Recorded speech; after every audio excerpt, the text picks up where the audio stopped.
we're stepping into our vault, which I call it, the NSA Kit 65. So there's not a whole lot that went down in skateboarding in 65. This is a welcome kit. Dear skateboarder, welcome to the official club of America's newest and most exciting sport. But it included all this cool stuff. I'm proud to say that's older than me. He was member number 814, Patty McGee. That's an original picture. Discount for Skateboarder magazine. Official rule book. I don't think people know that skateboarding was hot in the 60s. Everybody loves Lance Mountain, and I'm no different. These are the hand-painted Lance Mountain Furies, number 3 of 25. This is a firm board that he autographed here in 1999. I dig scooters, so I really like this board. This is a super old firm, Keith Gruber, who was from Simi Valley, Keith and Joe Gruber. Joe was the one that you'd know, but Keith Gruber, that's a really obscure board right there. Super stoked on that. Weston Korea, this is an early board, and it's actually autographed. If you look close, you can see Weston sign this. I mean, this is probably 97 or 98, and this is a Pal Peralta Lance Mountain. I think they called this a street model. There's a little of my Lance stuff right there. Here's a Danny Way Mega Ramp board, actually written by Danny, 2007. You don't see many boards with these wheel wells cut out of it, and it's a lot bigger and longer. And I got this from Sean Mortimer, donated it, which I thought was pretty cool. So the Danny Way Mega Ramp board is one thing I'm proud of. This is a cool board. This is made in Eastern Germany, which now isn't called Eastern Germany, but Germania. But they didn't even know. They were so clueless. They put a roller skate stopper on the front. So I guess you'd do like a nose manual to stop. My friend said it means something like, if it goes too fast, jump off. Make sure all the nuts and bolts are tight.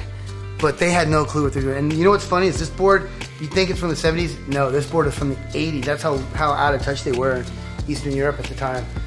When Jay Adams got into some trouble, we held a benefit auction for him here. And Steve Olson, who is Alex Olson's dad, made this art in 06.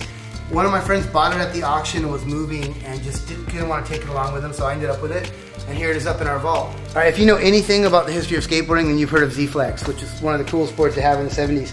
They were fiberglass. They looked like this, fiberglass. And I got the mold. Here it is right here.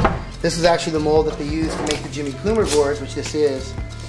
I remember these when I was a kid. They're Slurpee cups from 7-Eleven. Shows you one thing, they're old because this was a large Slurpee back in 1977. Each one was a skateboard tip or trick. A one-footed tail wheelie. The Daffy, this was just called Walk the Dog. The Endover. So anyway, there's about 30 of them. I have every one in this set right here. Bally pinball machine from 1980. You know, he's got the mirrored glasses, the feathered hair. It's a fun game because it's a 4-flipper game, but it's a 3-ball game. So it's really fast. It goes like that. If you hit me up for a little skate ball, I'll take you out. Concrete Wave. This is volume 1, number 1. So this is the very first issue ever. It's got Dwayne Peters on the cover in our bowl, and this is the board that he rode at the Old School Skate Jam in 2001. So I got the board and the mag, all signed by Dwayne. Super proud to have that, man, especially since it's at Skatelab. John Comer's leg to Skatelab. Thanks for the fun times. John Comer, skate for fun. We've actually had to send this back to him one time. I think this is his backup for when he skates. You wouldn't even know that he needs a prosthetic limb by the way he tears it up. John really is an amazing guy, and I'm super proud to have this in the collection. This is cool, man. This is it's kind of a fragile box, but it's a salesman samples. It's called the Surf Skate. And it works just like an ocean surfboard. When I bought this on eBay, it didn't even tell me that it came with the original paperwork.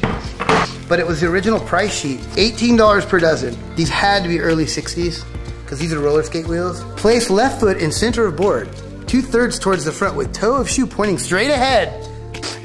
It's telling you that you should only do it regular footing. So your left foot definitely goes first, and your right foot goes back. So what if you're goofy? They didn't even know that there was different stances at this time. This is, we were doing the Old School Skate Jam. We asked Mark Gonzalez if he would do the art, and he asked if we would send him an old Bane skateboard from the 70s in trade for the art. I think original Mark Gonzalez artwork's pretty coveted. Another one of my favorites is these shoes. They were hand drawn by Van Wastel. They were gonna do an online contest, and these were gonna be the prize. And he ended up passing away, and the contest never happened. And Mike Moe's brother, Vince, ended up with the shoes and gave them to the museum. We want to do a tribute to Van because he's such a nice dude, such a good guy, and sad that he's gone. We really miss him a lot.